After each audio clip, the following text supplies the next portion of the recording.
Good evening, everyone. This is Rami Yahia reporting for Reason to Resist here in the former U.S. Embassy in Tehran, which is currently the den of espionage, because we discovered that this was, in reality, not really a U.S. embassy, or at least partially a U.S. embassy and mostly a location where CIA was spying on the Iranian people as well as on the Soviet Union.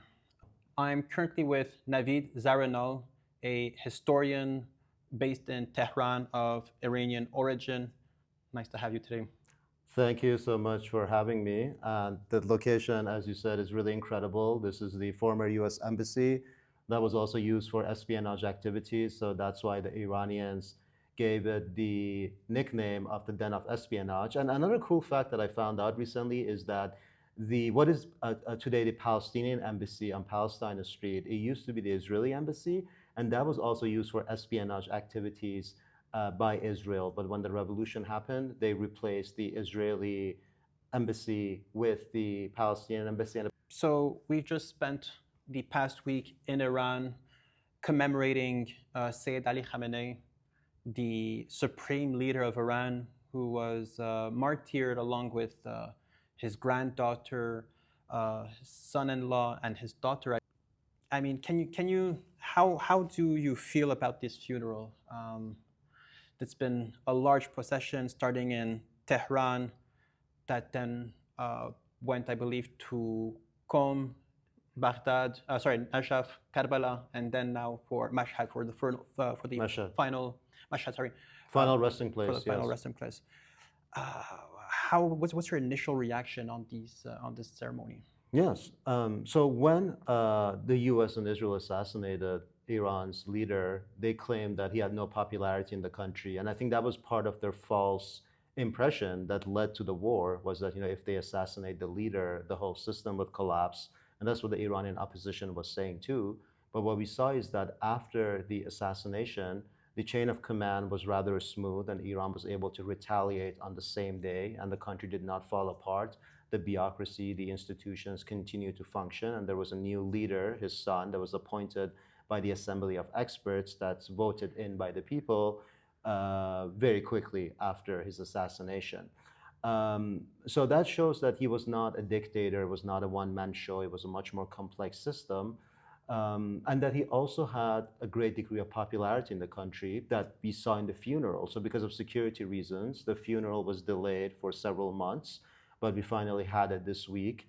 And there were millions of people who showed up. I mean, and so I'm not just going by the media accounts or by the state narrative here. I went to the metro to go to the Musalla where there were events surrounding his funeral in order to also report and document what was happening. And the metro, for a second, I thought I was like getting squeezed. It was really scary. Like, there were so many people like rushing into the metro to get there that I felt like there was going to be a stampede any moment. But fortunately, there wasn't, and I'm still alive. But even at the Musalla, the place where they had the events, it was packed. There were millions of people coming and going. They were coming from different cities. And then in Qom, there were also millions. Then again in Iraq, there were millions. And in Mashhad too, even though the US bombed the railway that connects Tehran and Mashhad. Restricting people to get access to Mashhad. Yeah, I mean, I don't know what their intention was. Maybe they had some other intention, but it is restricting the people's movement into Mashhad. But still, people are going in the millions. And that shows that he was actually popular here with the people. Mm-hmm. And just before, while Sayyid Ali Khamenei's casket was in Najaf and Karbala, the United States announced that the Memorandum of Understanding would have been canceled, and that launched significant attacks by the United States, specifically in the southern part of Iran, in Bandar Abbas, and in Mashhad, as you've mentioned, in the railway. Do you believe that this attack was coordinated to restrict the transportation of Sayyid Ali Khamenei back into Iran? It might have been. I mean, so the initial you're talking about the attacks by U.S. Yes, and well, more specifically, the timing. I mean, it's in the middle of the funeral while Sayyid Ali Khamenei is no longer in Iran. Yeah. What's going on? So the US claims that they attacked Iran because Iran had launched a drone against one of the ships that was using an unauthorized route. Because if you read the Memorandum of Understanding, I think one of the points is pretty clear. There isn't much interpretive ambiguity in it. It's pretty clear that Iran will be the transitional authority in a sense when it comes to the management and the opening of the strait, because Iran closed it after they were attacked by US and Israel. So the idea is that we are the one, because we have the leverage here. And if you read the memorandum, out of the 14 points, 2 of them are procedural points and 2 of them are about the nuclear program. But the rest of the 10 points are in Iran's favor because Iran had the leverage, because the global economy was going down after the strait was closed and the Americans were desperate for an agreement or for a deal. And so Iran had the leverage, and the idea was that Iran will manage and reopen the strait alongside Oman, because Oman also has waters in the Strait of Hormuz. And some of the ships were using the unauthorized routes that the Americans have, um, claimed the ships can go through, and Iran launched a drone against that. And then the US attacked Iran, and this had happened before too. But I think you're right that they also saw the funeral as a good opportunity because they think that the people are distracted, and this way, their attacks will be more effective. And then the U.S. attacked several positions in Iran's south, in the Persian Gulf, but they also came to other areas, such as the railroad that is in the Golestan province. That is also strategic because I think it is a trade rail too, in the sense that it connects Iran to Turkmenistan and China. And Russia too. And yeah, so I think you're right that they saw the funeral as a good opportunity, and they also extended their attacks, because it used to be that after the ceasefire they would only attack the Persian Gulf region, but now they're attacking the north of Iran all the way to Golestan province that borders Turkmenistan. And I mean, what's crazy to me is that despite the U.S. blowing up the negotiations twice, and despite Iran having the leverage this time, they're so arrogant that there's a good Persian term for this called istikbar. I mean, it comes from Arabic, from the jazr, or the root of kaf, be, re, kabara. Istikbar basically means global arrogance. It's another word for imperialism in a sense. And the istikbar, the arrogance, is so high that the U.S. kind of wanting the memorandum, wanting the ceasefire, but not going along with the terms. And that's the thing. That's, I think, one reason that I think the Iranian negotiating team, in a way, is a little bit naive about the U.S.'s position, because after the U.S. blowing up the negotiations twice under Trump's term, they enter in a memorandum, but the U.S. is not respecting it. And I think that there's one argument that, no, Iran has the leverage, so the memorandum is good. But there's another argument that the U.S. is using the memorandum as an opportunity to, in a way, reorganize and attack Iran again. There was the NATO conference just before, I believe it was in Turkey actually, the NATO conference just before just around the time of the funeral. Do you believe that, and Trump during the NATO conference spoke out against NATO as an alliance and called out the countries for not supporting it during its attack on Iran, although Trump claims that he doesn't need NATO support and that Iran's Navy and Air Force has been completely obliterated, which obviously doesn't seem right considering Iran is still able to have control over the Strait of Hormuz. Do you believe that at that conference he found the necessary support to put an end to the Memorandum of Understanding and to re-engage in Iran militarily? So when it comes to the NATO countries, I don't think they're willing to get involved too directly. And even, if you remember, some European countries, such as France and Switzerland, closed their airspace to the US during the war. So I don't think, or even Turkey, for example, that's in NATO, I mean, they maintain good relations with Iran generally. So when it comes to NATO, I don't think they really want to get directly involved. I mean, it's true that indirectly they're helping the US, also the Persian Gulf states, such as UAE and Kuwait and Bahrain, they're also helping the US because they host the US air bases, and the same with the NATO countries. So indirectly they're helping, but directly I don't think they're going to get involved, and I don't think the NATO Navy is not going to actually come and try to confront Iran. So it will be mostly when it comes to the direct confrontation, US and Israel. But I think the US might be using the memorandum as breathing space in order to reorganize, restock, and attack Iran again. When I was at Musalla, where Sayyid Ali Khamenei was on display for, I believe, 3 days at Musalla, there were some chants of people who were commemorating Sayyid Ali who seemed to be critical. And I mean, I don't understand Farsi, but when I asked certain people in my network, they said that these chants are not respectful towards Arakshi. You've lived, you live in Iran. You've been here throughout all the U.S. aggressions on Iran, at least since 2023. What is your sentiment towards the negotiation team? You mentioned their arrogance. Sorry, not arrogance. Naivety. Do you believe that they are actually naive, or do you think that they are in a difficult position as well because Iran was not able to export gas, and this through the Strait of Hormuz? And this is not me building the case for Iraqi, but I'm curious for you as an Iranian and amongst Iranians that you interact with, what is your assessment about the negotiation team? Yeah.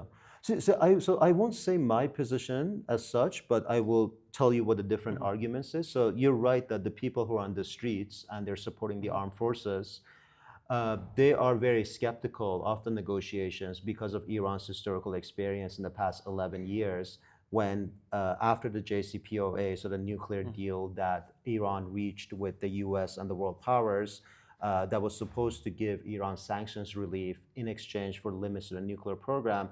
The Obama administration that agreed to that deal, they didn't actually implement sanctions relief in an effective way. I mean, they returned some of Iran's money. There was some settlement money for another lawsuits that Iran had historically. They returned the money for that.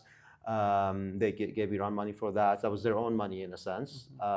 Also the frozen monies and so on. But when it came to sanctions relief, they were very ineffective. And then the Trump administration withdrew from the deal, bombed Iran twice during the negotiations. So because of that experience, it's very legitimate for the Iranians to be skeptical. And so they think that people like Arakchi and Ghalibaf, who are major players in Iran negotiating team, they are taking the wrong strategy. And some of them get a little bit harsher and they start cursing at Arakchi, but I haven't seen that too much. It's mostly that, you have to, it's mostly that what are you doing? Why are you negotiating with someone who has killed the leader and who is not trustworthy? And I think it's very legitimate for them to have those worries. And I think I've been hearing from a lot of people in Iran that it's quite certain that war will restart. Well, actually, war never ended. I mean, even throughout the ceasefire, there was skirmishes, there were bombings, there were attacks. My concern here is that momentum was on the side of Iran, at least from the point of view of the Strait of Hormuz being blocked for a significant amount of time. Alternative routes were not set up properly. Do you feel like Iran's biggest card was chaos, and the Memorandum of Understanding took away that chaos and in some way allowed the imperialist forces to redeploy themselves and rethink their strategy, and now Iran is possibly at a weaker position than it was at the height of the war? Yeah, so that is the argument from the people who are opposed to Arakchi or Ghalibaf's strategy in negotiating and doing the memorandum and all that. And they're saying that we had the leverage, we are the country that is used to sanctions, used to resistance. We could have actually taken this for longer. We could have fought a war of attrition, whereas the Americans or the Israelis were not able to fight a war of attrition because the Israelis are not used to resistance, even though, I mean, they have lived in a condition where they are attacked by Hezbollah, by Hamas, in retaliation for their occupation and apartheid, but they're still not used to living under a sanctioned economy. And so the idea was that they cannot sustain a war of attrition, and the Americans cannot sustain it either because they have to worry about what happens to the global economy. So for that reason, we should have fought longer. If we fought longer, we would have more leverage to the point that the U.S. would not dare cheating on an agreement. So that's the argument, and yeah, that is the worry that the U.S. will use this as an opportunity to attack you. And they're already doing it, like you're saying, that they violated the ceasefire, the memorandum. I mean, from their interpretation is that Iran is doing something naughty by launching drones at the ships. But if you read the memorandum, I think there's no real interpretive ambiguity that Iran is the one who will reopen the strait under their conditions. So in a way, it is the Americans that are violating the memorandum. But that is a worry. But then to the other argument, because I said there are two arguments. One is this argument that we should have fought for longer and there's no trust in the Americans. But the other argument is that, like you said, that Iran also needs this memorandum because they have to sell their oil. They cannot deal with this blockade after blockade, with the U.S. blockading their passage through the Indian Ocean. So there was also that Iran also cannot, afford its, infrastructure, petrochemical industry, all the industries to be bombed. And so this is mutually beneficial. And then the idea is that negotiations and war are a package in a sense, and you have to negotiate as you're fighting. And I think that was kind of the Arakchi perspective. And honestly, I'm not on the ground, so I'm not fighting. I'm not a diplomat, so I don't know the things that these people do. So I think we should also give them the benefit of the doubt, but also hold them accountable from somebody who's on the streets. We should give them the benefit of the doubt that there is a strategy here being played out by the Iranian negotiating team and the leadership, but at the same time, we should also hold them accountable and also make sure that they're not doing this so that they can, say, get business contracts from multinational corporations, because that will play to the benefit of the capital holding class here, but not to the people who are on the street. So the idea is that if you do negotiate, you have to actually develop the economy in a direction that doesn't benefit the Iranian capitalists and wealthy people, for them to get contracts with foreign companies, rather that you bring money into the country that it can develop the infrastructure and help the middle classes. We were together at Angelab Square along with some of your friends, and I found it interesting that we kind of witnessed at a micro level this debate that is happening, I assume at a larger level within Iran, which is the struggle between reformists and, I believe the word that we use in the West, hardliners. I don't know if that's the appropriate word. They call them resistance. Resistance. I think that's much more better. Yeah.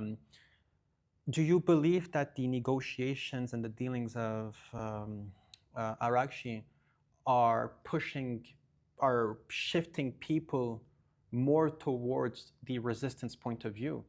I mean, you've mentioned that maybe Arakchi is pushed towards negotiations and implementing the Memorandum of Understanding due to the economic pressure. But if we look at the circumstances, it's not negotiations or a memorandum of understanding that will remove the blockade of the blockade. So, and we also know that Western countries started the United States was losing popular support, and Western countries were holding United States accountable for the increase of oil prices. There was no one else to blame. As much as you want to blame Iran, or as much as the United States want to try to blame Iran for the oil crisis in the world, everything was escalated by United States' unnecessary aggression of Iran. And now you're giving a lifeline to the West to now put the blame on Iran for the oil crisis.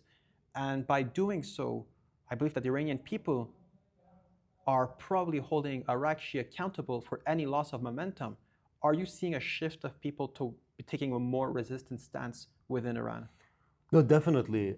So I think even beyond the people who come to the streets, like you mentioned, Revolution Square every night to show their support for the armed forces and for the resistance, even more generally in the country, I think there was a shift, because before the war, the idea was that what did the resistance economy get us? And most people were saying that, we are under sanctions, there's inflation, our car industry isn't great, we can't really manufacture domestic products that are of great quality with some exceptions. That was kind of the mentality. And was it all just paranoia too? Why paranoia? I mean, in the sense where, are we just investing in military for no reason? No, exactly. There's no actual threat. Exactly. And so that was actually, I talked to a lot of people now, a lot of my friends, who say that they used to make fun of the leader or the leadership and saying that what are all these missiles for? Why are we spending so much on military? And even in relative terms, it's not even that much if you compare to some other countries like the U.S. But at the same time, that was a mentality was that the U.S. doesn't want to attack us. What is this? Why are we doing all this stuff on America and the missiles and all that? But now they realize that it was necessary for defense because.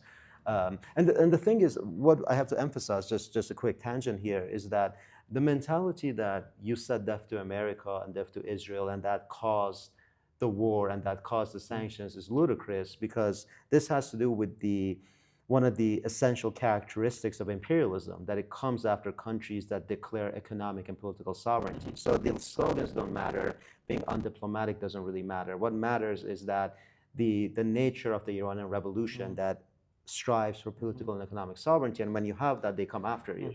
And so those people are kind of shifting towards a resistance camp because they're realizing that after the war, they're realizing that the resistance approach made sense. And also it got Iran advantages because if you're a country like the UAE, we saw that Dubai fell apart in a matter of a couple of weeks, and you saw the white residents leaving, the capital fleeing. I mean, some of it apparently is going back to normal now with the memorandum.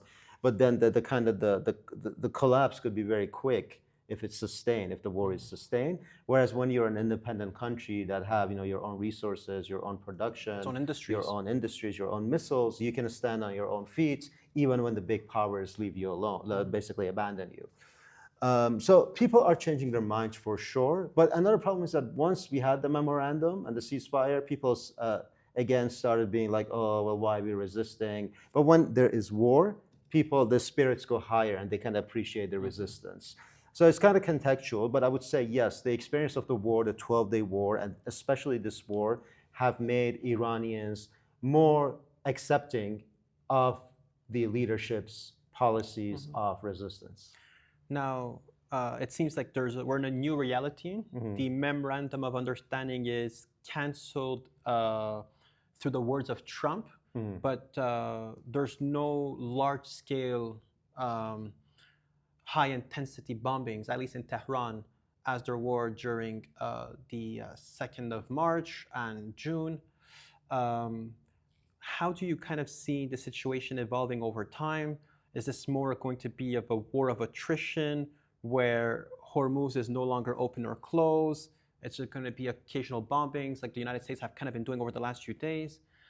Iran seems to have bombed U.S. military bases in Kuwait and Saudi Arabia. What's the new normal? And how is that new normal going to impact Iran? Yeah, no, they ask a hard question, and I had predictions because what if I was wrong? But one scenario is what we talked about, that the memorandum is just another trick for U.S. and Israel to reorganize and conduct another large-scale attack on Iran like they did in March and April, possibly even a ground invasion through the Persian Gulf Islands. But I think that's the less likely scenario. I think the more likely scenario is this kind of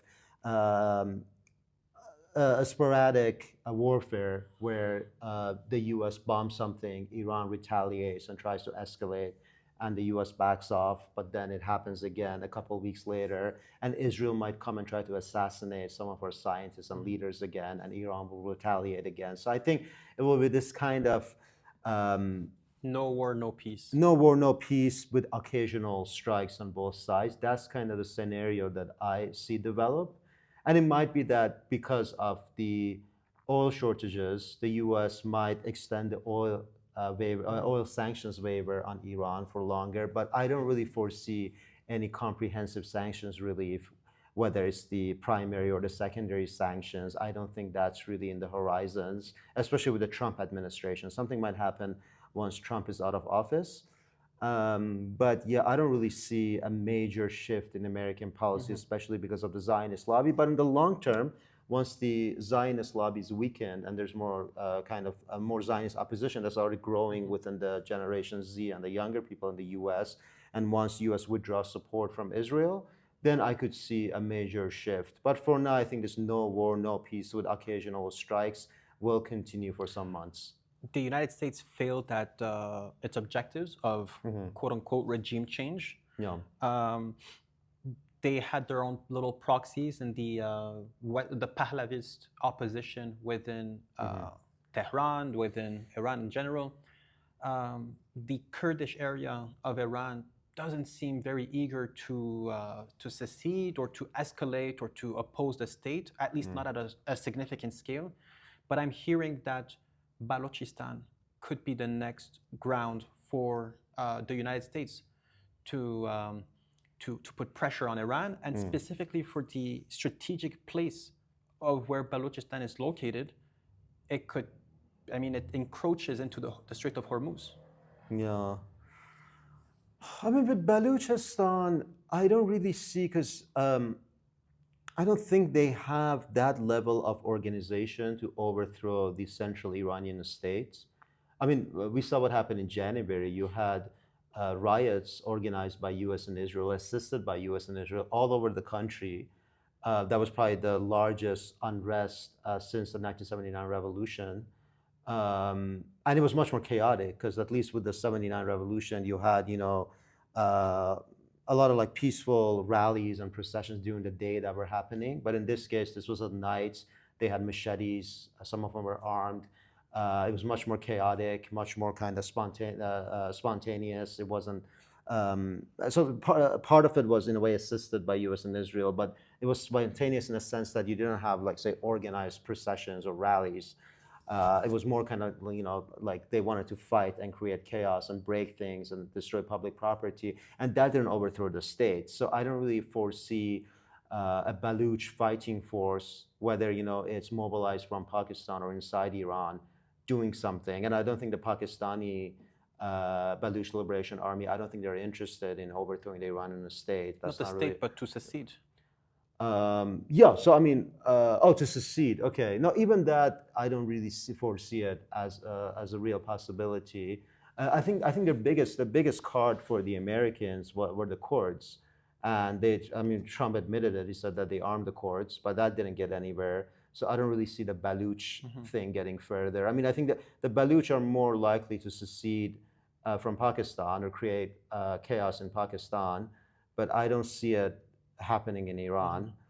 I think that their biggest card were the Kurds, and that didn't really go anywhere. Because I mean, for two reasons. One is that I think the Iraqi Kurds, so the Erbil positions, were bombed by Iran, because the Iraqi Kurdistan, some of them are allied with the U.S. and Israel, and that was bombed. So Iran in a way prevented them from coming into Iran. But also Iranian Kurds, the ones that are inside Iran, most of them are nationalistic. They have kind of this identity as being more an Iranian and loving the Iranian nation. So I don't think they're gonna try to secede either or overthrow the central state.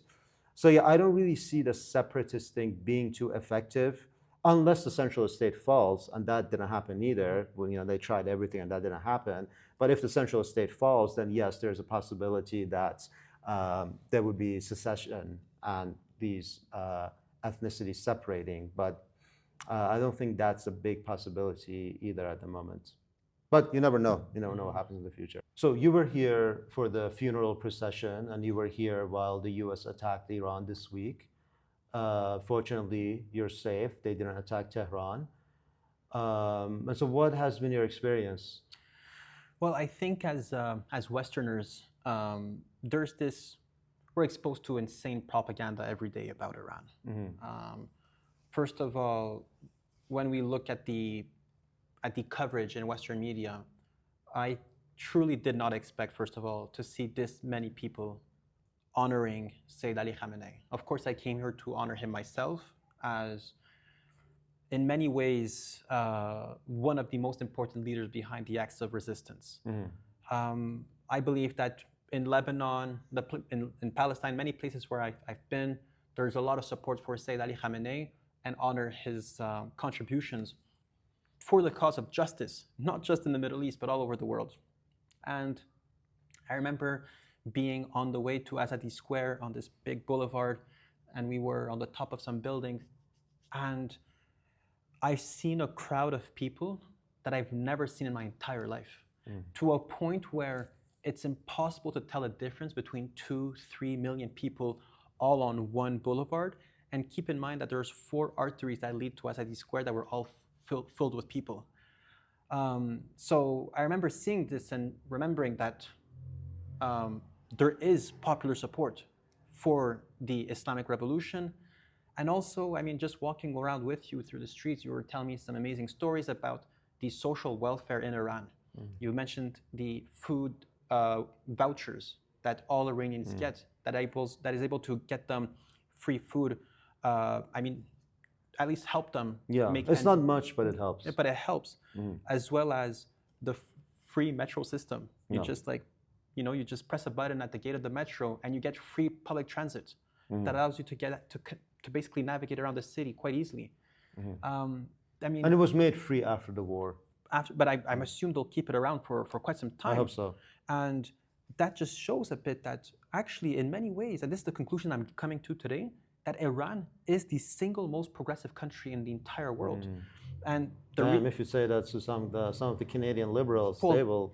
But the Canadian liberals, they'll say that Canada and the United States are more progressive. Yeah. Well, because they're based themselves on individual freedoms and the individual freedom to commit genocide. But for me, progressive value should kind of has a hierarchy of necessities. And the first one is opposing genocide. Yeah. You cannot consider yourself a progressive and not materially take any actions to put an end to genocide. Iran is the only state, along with Yemen, to oppose the genocide. And of course, the southern Lebanese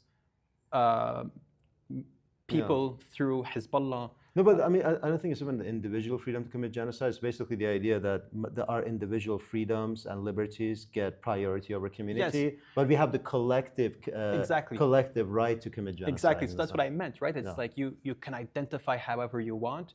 Is that a form of progressive value? I mean, maybe for the Western liberal mind, but at the end of the day, in Iran, you can oppose genocide materially. You can contribute to putting an end to the genocide, which I believe is the single obligation of anyone who call themselves progressive. And then you tell me about the food voucher program. I took the metro system and it's entirely free for everyone. I believe this really shifted my mind that Iran is a country that is, despite all the challenges, despite the aggression, despite the sanctions, is revolutionary at its core. At its core. And I've been to Cuba, and truly, I apologize to my Cuban friends, but I truly sense a larger revolutionary spirit in Iran than I have in Cuba and in China. Wow, very interesting. And then as a Palestinian, how do you kind of assess the Iranian support for Palestine? You mentioned it's very material support, which I think is very true. But there's this kind of cynicism within the liberals and even the left in a place like Canada, even including the Canadians of Arab origin, that, they're just doing it for themselves and it's, self-interested, blah, blah. So what's your response to that? Well, my response to them is, what are they doing to support the liberation of Palestine? I mean, it's very easy to be quick and criticize the Iranian. They sign letters. They sign petitions. They lift watermelons because they're scared of waving the Palestinian flag. Okay? So I always take this form of criticism. I don't really pay much attention to it. And Iran is paying a huge cost in terms of sanctions, in terms of getting attacked. So it's not just this kind of the highest officials of this country were elevated to the status of martyr. I believe Iran is selfless, and I believe that Iran could have picked a path of submission or let's just say relative indifference to Palestine, which would have absolved it from all of these sanctions. The Iranian constitution obliges the government to contribute a budget line to the liberation of Palestine. We are in this same embassy that was taken over by students during the Iranian Revolution, 10 months after the Iranian Revolution, and they've released the African-American staff that was working here in this embassy. Iran is following deep revolutionary principles. Their principles come from both the Quran and through revolutionary theorists like Shariati, Frantz Fanon, amongst many other academics, Sayyid Ali Khamenei was one of the most well-read individuals of our lifetimes. So I believe that Iran is following very thoughtful principles. And in many ways, I believe that one of the benefits that Iran has in supporting Palestine so strongly is that it's exporting an idea that I relate to, and that is the idea of the legacy of Imam Hussein and the Battle of Karbala. And if they win, if they all they get from me is an appreciation of Imam Hussein and the honoring of Karbala, then I believe that Iran has given way more to the Palestinians than what we will ever be able to give back to them. And I believe that the teachings of Iran should be absorbed and beloved by everyone who deeply supports Palestine. And you'll never truly deeply understand Palestine without understanding why the only people in the world, the reason behind why the only people resisting the world, Palestine, are doing it. And I've discovered that those intentions while traveling in the south of Lebanon, in Iraq, in Iran, that Iranian people are truly just following the footsteps of their own imams. Very good. And you, as someone who lived in the United States, what pushed you to come back to Iran? You told me a bit about your upbringing, being from a family that opposed the Islamic Revolution. Yeah. So essentially for me, I mean, the immediate reason was I was teaching in Pakistan. I was an assistant professor there, and I knew the war was coming. And that was one of the reasons that I came back. And my position was that it's easy to take these radical positions from the imperialist core, from the core countries like the US and Canada, and be radical there and, wave the flag and the watermelon. And I mean, it does have a cost. It does have a cost. Radical, but still within boundaries. Yeah, exactly. Within boundaries. So one problem is that if you are, say, a professor in a Canadian universities, you can only say so much. You might be able to hang a watermelon in your office, but that's kind of the extent of it. You can't really speak your mind too freely. So there's that. But in addition to the kind of performative and aesthetic radicalism that I didn't like, it is also the issue that you're not paying a big cost there. You're living comfortably. You have your Netflix. You have your lack of inflation, maybe 4 or 5%. But here you're dealing with, say, 40, 50%. You hear bombs. You hear the fighter jets. And in a sense, you are paying a cost here. And my position was that if I'm advocating for these anti-colonial positions, I shouldn't just be in the comfort of the US or Canada. I should actually be where people are paying a cost. So that was one. But the other reason was the historical agency, because the Iranians, not just the people who are fighting or the diplomats, but the people who are on the streets, the historians, the journalists, the people who are documenting, they're in a way they're agents of history. They have historical agency. And in a way, they're fighting in a decolonial war with agency. And I think this is a very important historical moment because I believe that this is probably the biggest decolonial war of the 21st century. It's probably one of the most important moments of 21st century. And just being here and participating, like yourself, even coming for a week, I think it has so much value, both historically and also morally.